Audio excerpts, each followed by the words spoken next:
juta, 2 juta. Tapi kan nanti salam tempelnya bangga. Di sini kelapa muda, kita buat di sini kelapa muda. Kita buat sini kampus untuk kunjungi orang dari kota. Kita buka PPTP dan seterusnya. Banyak potensi yang belum. Ya, kalau bisa nanti kita buat sepakat nanti MC didirikan di kampus ini. Sehingga MC itu dan kemudian nanti akan berdiri. Karena Dewan Perwakilan ini kan bukan hanya berpikir satu tempat, seluruh Maluku dia pikirkan bagaimana supaya semua daerah Maluku berjalan dengan baik. Itu potensi pertama Pak yang kita punya. Kita ini sumber daya manusianya masih sangat luas, masih potensinya sangat tinggi. Otomatis berpikirnya lebih kreatif. Yang kedua, potensi sosial. Masyarakat kita di masyarakat sekitar ini adalah potensi yang bisa dimanfaatkan dengan sebaik-baiknya. Bisa Supri tidak perlu terlalu capek jadi orang di kota sana untuk membantu sosial. Banyaknya orang miskin sampai kiri kanannya. Di kampus itu banyaknya makin miskin di sini, di kampus ini. Tinggal datang saya di situ, kumpulin di situ, bikin spanduk. Itu saya di Papua itu, saya punya ketua perwakilan. 70% itu dana saat itu diberikan kepada organisasi Hidayah itu. Ya misalnya kayak di Jayapura itu, Dewan Perwakilan itu dia wajib menyetor ke DPD kota, wajib juga menyetor ke BMH, ke DPW, wajib juga menyetor ke Dewan Moropi, wajib menyetor ke kampus aja yang tempat domisilinya DPD BMH itu, kayak dia nih. Itu 70% itu nanti dikelola untuk Hidayah itu. 30% untuk masyarakat umum. Tapi masyarakat umum juga itu binaan kita juga di luar sana. Binaan Hidayah juga. Kau pakai orang lain. Ya, kita ini kan terkadang bodoh-bodoh. Iya. Di bahasa itu teman-teman. Lah kenapa boleh cari anak fakir miskin di luar sana? Banyak anak fakir miskin Hidayah juga ini. Bahkan kita itu ngurusin itu dan miskin semua ini. Gajinya cuma 1 juta. Bahkan Dewan Moropi hari ini belum ada uang operasionalnya. Digunakan ke daerah-daerah, Ustaz Hidayah telepon, kapan ketua? Saya bilang iya, maka cepat saya ke sana. Saudara, nanti tiket bagaimana ini? Miskin kita semua ini saja sudah sumber uang sudah diusahakan. Kayak misalnya sekarang kita acara ini kan, kalau usaha sampai Supri ini punya marketing, dia sudah dispanduk di sini, ditempel di sini, nanti mau dipoto. Laporan kepada donatur, penjarahan anggaran. Bahasanya sih upgrading dai kan, upgrading itu terserah bahasanya. Ya, daripada saya mati cari di luar sana. Nah, itu Pak, sekarang masalah itu dekat Dewan Perwakilan saya di Papua itu hari ini dia laporan kemarin kepada saya. Ustaz, rencana Ustaz kemarin bangun Ustaz Putri itu hari ini kita sudah mulai. Dia bangun 2 lantai, padahal saya target kemarin 1 lantai. 2 lantai, targetnya berapa bulan? 6 bulan Ustaz selesai. Padahal dia bangun juga di rumah tapis di ada namanya SP di Bobo itu, tempat keras. Bangun juga. Kenapa itu di kota itu dia di kampus dia itu yang dekat dengan tidak bangun? Karena kalau donatur dari kota mau lihat karyanya, memang dia datang ke sini, dia sudah lihat. Silakan Bapak, sini sudah siap kelapa muda. Ya teman-teman sini kalau hari Ahad, ya Ustaz Supri datang ke sini, kasih sudah kelapa muda sini sudah dikupas, makan donatur. Ya, tapi memang masyarakat Supri kemarin punya mobil sudah beli satu. Ya, yang sudah berapa puluh tahun sini ada mobilnya. Di Jayapura itu memangnya 2 mobilnya. Ya. Dan bukan memang beli, bantu YBN. Ya. Kita ini hanya memanfaatkan dananya orang saja. Kemarin ini Dewan Perwakilan Papua itu menyalurkan motor dengan kerjasama memang ke seluruh guru-guru Hidayah itu. Guru-guru, jadi guru-guru di kampus kita di kota itu yang sudah motornya itu kayak dia usaha masuk mau naik gunung dia sudah dia sudah ganti jual. Ini kemarin 10 unit. Saya bilang saya sudah tidak ditompat, tidak dikasih satu. Nah, itu dananya orang. Jadi potensi sosial kita tinggi. Tinggal belum pemanfaatan yang baik. Misalnya SD, orang tua murid bagaimana pemanfaatan yang memang kaya-kaya. Itu potensi kedua. Potensi ketiga, potensi intelektual. Nah semua sarjana sih, tidak sarjana sih. Iya. Ustaz Maksudnya memang secara ijazah dia tidak kuliah, tapi pola pikirnya sudah S2. Iya dokter. Lah itu bupati-bupati kan banyak itu langsung S2. Saya tanya kenapa mereka dikasih S2 saja? Lah memang tidak kuliah tapi kerjanya sudah kerja S2. Iya kan? Kalau paling kan Ustaz Fauzi, Ustaz Ali, apa Ustaz Ali itu potensi sosial dan intelektualnya sudah jangan ditanya. Kalau main futsal, nah sekarang ditanya klub futsalnya itu ada tidak dampaknya di Jayapura ini? Kalau di Jayapura itu kita buka sekolah bola, di Jayapura itu Pak kita buka sekolah bola Pak. Itu salah satu orang terbesar ke kampus itu klub sepak bola. Boleh main di Hidayatullah tapi ada pendataan mana itu klub yang pelit, mana yang tidak. Ya rugilah kita berhimpun dengan orang hanya pergi ketawa-ketawa saja. Tapi kita tidak dapat apa-apa. Tapi jangan lagi contoh arisan langnya Pak Iqbal di Tanah Muda itu. Kuat main futsal, tapi asam murah, kolesterolnya. Saya ada Pak Haji itu punya 100 tahun dia bilang dia pusat tapi punya kita. Saya bilang ini punya penyakit karena salah orientasi. Karena salah orientasi harus istirahat tapi tenang bola. Pas tenang bola diberi istirahat itu balik-balik. Makanya di masa itu mati setelah main futsal. Padahal bajunya bagus karena salah sasaran. Intelektual. Nah sekarang kalau intelektual berkumpul ini harusnya Ustaz Nahar tidak perlu sendiri sudah pikir beli beras, apalagi antar kritik. Masih bukan sudah Ustaz Nahar itu. Kayak tadi orang kita makan Ustaz Nahar bukan Ustaz Nahar sudah antar makan apa saya kebiasaan antar makan. Boleh sih boleh tapi kan pelecehan. Iya, iya satu sih. Ini orang hebat sekali. Kayak apa dia Ustaz Umar datang? Kita bisa sehat itu dibekam semua satu-satu. Bahkan dari rumahnya begitu bisa tipu kita satu-satu. Dia tinggal di fotonya kita, dia sebut nama, dia bacakan di rumah, dia sana kita di rumah gelepar-gelepar. Apa saya gelepar ini? Ternyata nanti subuh satu malam atau di malam saya bacakan Ustaz ayat-ayat. Jadi apa yang tidak ada di kampus ini? Ya kan? Insya Allah sehat kita sini Pak, ada ahlinya datang. Saya sudah mau kami nanti sama satu ya. Apa Ustaz karena begini lincah, coba kalau mau motor saya. Jadi orang ini. Orang Sulawesi, apa Ustaz Ali, orang Madura begini. Mungkin kalau lo Ustaz Ali salahnya yang perlu dibersihkan.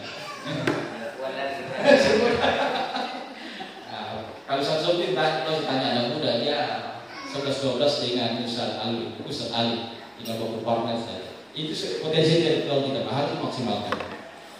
Yang selanjutnya potensi yang ada dalam potensi spiritual. Hidayatullah ini sudah memberikan kita sarana spiritual kuat, genham gerakan awamil. Pertanyaannya sudah jalan tidak gerakan awamil ini? Setelah tahajud jalankan tidak? Ya mudah-mudahan di rumah jalan. Amin. Tapi namanya kampus peradaban harus bercontoh. Karena kita punya framingnya pendidikan itu mendidik dengan kasih sayang, keteladanan dan doa. Jadi semua pada guru itu harus selalu dibesisi sehingga anak murid dan Pak Sofian mesti belum dibuka sudah dulu menangis di situ berdoa. Ditanya Pak Guru kan kemarin saya sendiri terus. Itu sholat tahajud. Yang kedua, buat dewan dulu setuju setelah setuju sekarang coba dulu. Kalau Ustaz Ali bilang kita muroja hafalan, betul Ustaz, namanya program harus jalan. Namanya program, tidak boleh kita melakukan program yang sudah disepakati bapak pemimpin dulu. Ya kan? Namanya sekolah ada namanya wajib, ada namanya suplemen tambahan. Jasa bilang. Ya, 1 hari 24 jam. Kapan sudah mulai tadi lagi persiapan. Kalau saya setuju saya itu 24 jam, subuh berapa ayat, duhur nanti berapa ayat, asar berapa ayat, maghrib berapa ayat, selesai isya selesai 1 juz. Sebab subuh besok mulai lagi.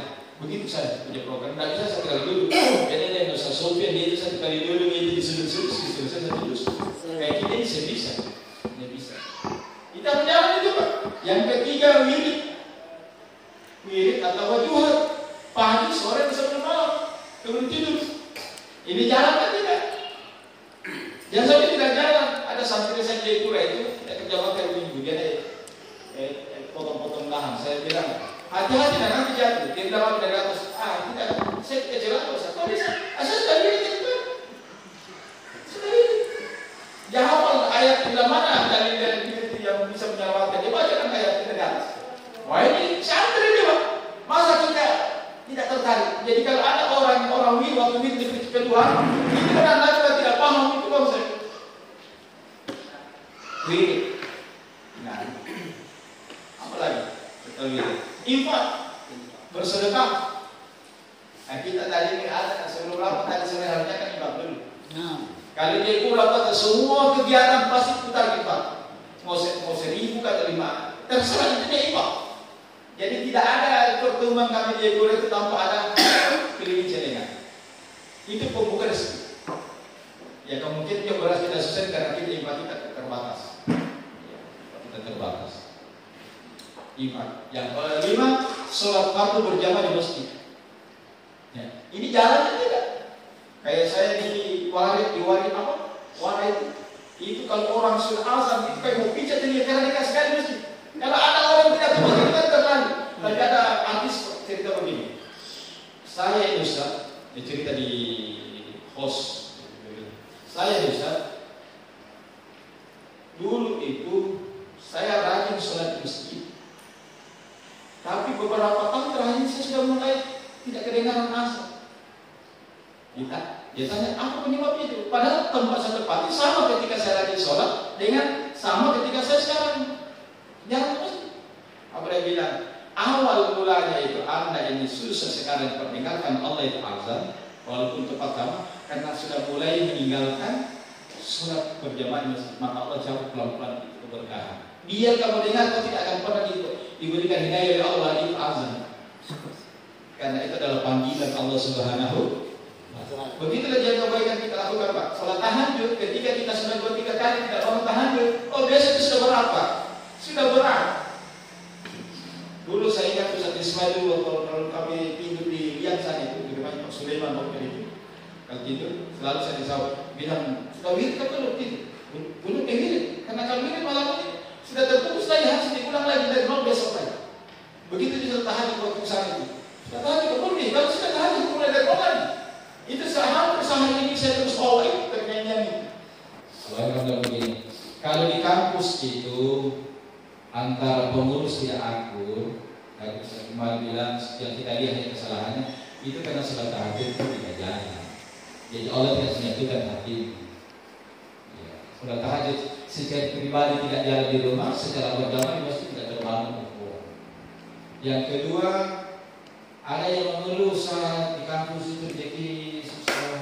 Itu karena silaturahmi ukuran. Bagaimana orang kenal kamu kalau tidak datang jalan-jalan? Kalau tidak cerita di sana santri berapa, dia butuh apa? Mungkin sekarang kalau semua kita beli karena Allah bilang bisa doang. Terus silaturahmi. Kita keluar ke Tanah Merah. Tanya berapa persen kita ke Tanah Merah cerita sama orang-orang Tanah Merah. Pernah kan? Ustaz masuk berapa orang cerita di Tanah Merah perkenalkan ide itu tetangga sih. Ternyata kita tuh ide itu begini, iya kan? Ini datang jual pisang ini depan rumah itu perbuatan ini. Bukan hanya sekedar jual. Kalau sekedar jual nanti sama dengan Pak Ali orang sana itu. Dijual tetapi tidak kaya-kaya. Kita tidak mau begitu Pak. Itu yang pertama. Yang terakhir yang kedua, Ustaz Aziz bilang Hidayatullah ini membangun Hidayatullah ada 3 hal yang perlu diperhatikan. Tidak boleh salah satu dari 3 ini hilang. Hal ini hilang itu dan kemudian kita tinggal lembaga ini hanya seperti karyawan saja, kan sekedar karyawan saja, ya bukan pejuang, numpang saja ya karyawan. Kita mau pulang kampung juga ada yang merasa berat mau bikin apa di kampung, kita sukuan. Sudah tidak hidup di sana, tinggal di pondok juga begini-begini. Ya. Karena ada 3 ini jalan. Pertama, ini itu lain ada namanya supra-struktural. Supra. Maksudnya bahwa biar itu motor bagus, mobil bagus, kalau tidak ada di sini tidak bisa jalan. Suprastruktural kita inilah gena, gerakan awam. Ini yang harus hidup. Harus hidup di kita kan tidak ada harga mati gena itu bagi itu harga mati. Tidak bisa lagi tawar-tawar di badan awam ini. Tidak bisa lagi tawar-tawar. Sesudah suprastruktural tidak punya struktural orang-orangnya pengurus. Kalau suprastrukturnya jalan, istilah pengurusnya aman. Kalau sudah suprastrukturnya jalan, pengurusnya sudah jalan, maka infrastruktur pasti berjalan. Pembangunan pasti jalan, Pak. Tadi saya berikan contoh di HTKB Jayapura itu, BMH membangun, MZ membangun, sekolah membangun karena dana bos, sekolah membangun. Jadi pembangunan cepat. Jadi kami itu kayak rapat begini, saat ini rapat begini per 6 bulan, rapat evaluasi namanya, monitoring, Kalau rapi nanti raker besar, tahun akan ada apa? Tahun anggaran tahun baru itu rapat anggaran. Tapi untuk evaluasinya per 6 bulan per semester. Nah, di situ sudah kita evaluasi rapat besar kemarin program kita satu semester apa. Kita sudah sepakat di rapat tahunan itu bahwa memang bangun apa tahun ini di kampus, MZ apa, sekolah apa, masing-masing kita itu bergerak. Karena punya potensi masing-masing, sehingga percepatan pembangunan cepat. Itu insya Allah mungkin nanti kalau sudah selesai tutup buku tahun depan, kita boleh begitu saja. Ya, namun hari ini kita mulai kan kita keuangan hari ini mumpung ada usaha Supri bisa. Harapan saya sih kita sepakat itu buat MZ di kampus ini. Kalau sudah dibuat MZ, usaha Supri nanti membantu teman-teman yang sudah ditunjuk bagaimana model pelaporannya. Kalau di Jayapura itu usaha kemarin usaha Ibrahim, sekarang usaha memang sudah disiapkan manual laporannya, tinggal isi saja teman MZ. Bahkan saya kemarin kalau selama saya di sana dengan Pak Sahri itu 10% yang dari yayasan itu dia ambil, itu sudah langsung dijadikan setorannya sebagian setoran BEMA ke kampus. Tinggal ditambah-tambah sedikit. Tambah sedikit. Itu ada jenis saja dan seterusnya. Itu di luar dari kebutuhan lain. Jadi kalau di Jayapura itu ada namanya program sinergi. Kalau kita buat program sinergi pembangunan kampus, itu tidak dipotong namanya setoran wajib. Bisa setoran wajib ke kampus 5 juta. Memang membantu, tidak dipotong. Ini memang ini wajib ya. Ada bangun tetap tidak setoran. Begitu juga misalnya pengurus agama dibantu politik, tidak memotong kewajiban. Jangan sampai sebaliknya kita sudah kasih 5 juta di kampus. Pas ada acara di lembaga yang tidak punya kekurangan dana, kita berikan tiket. Besok kita 5 juta dikasih, akan sudah berikan tiket. Bukan itu sudah programnya memang membantu organisasi.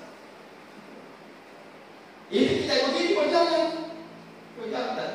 Dan saya selalu mengatakan sepeda begitu.